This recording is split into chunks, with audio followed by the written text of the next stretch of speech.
Cina dan tambang neraka, hukum yang tumpul, pejabat yang buta nurani. Di balik gegap gempita investasi asing, ada wajah gelap yang jarang disorot. Pengerukan tambang oleh perusahaan Cina yang berlangsung tanpa kendali, merusak alam, merampas tanah rakyat, dan menghancurkan masa depan bangsa. Di Sulawesi, Kalimantan, Halmahera, hingga Papua, tanah kita berubah jadi lubang raksasa. Gunung diratakan, sungai keruh, hutan habis. Dari langit, yang dulu hijau kini coklat gersang.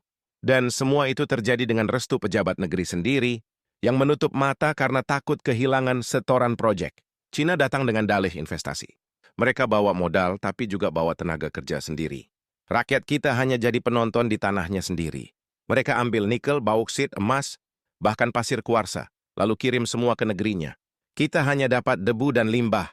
Itulah wajah penjajahan ekonomi abad modern. Tanpa perang, tanpa darah, tapi pelan-pelan menghisap kehidupan bangsa. Dan ketika rakyat bersuara, hukum tak bergerak. Hukum di negeri ini tajam ke bawah tapi tumpul ke atas.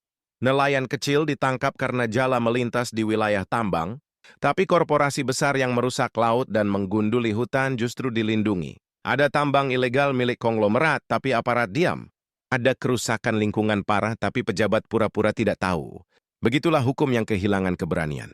Di balik semua itu mengalir aliran dana besar. Kontrak dengan investor asing dibuat tertutup, izin tambang dijual seperti dagangan, dan laporan kerusakan disembunyikan. Tak ada lagi suara hati. Yang tersisa hanya transaksi. Inilah kebodohan yang mahal. Bangsa yang kaya raya, tapi tak berdaulat atas tanahnya sendiri. Kita punya sumber daya alam yang seharusnya menyejahterakan rakyat, tapi justru menjadi ladang emas bagi penjajah ekonomi. Dan siapa penjajah itu? Ia tak lagi datang dengan kapal perang seperti masa kolonial. Ia datang dengan dasi dan perjanjian investasi. Namanya perusahaan Cina, tetapi wajahnya bisa di mana-mana. Di baliknya ada pejabat lokal yang menjual tanah air dengan harga murah.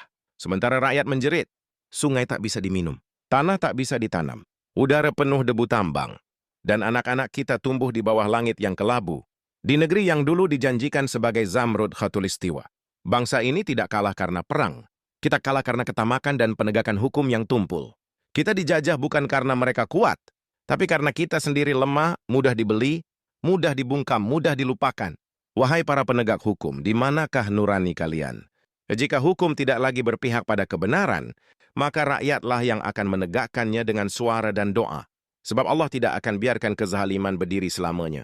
Dan ketika bumi ini hancur karena kerakusan, jangan salahkan siapapun, kecuali diri kita sendiri yang diam saat negeri ini dijarah.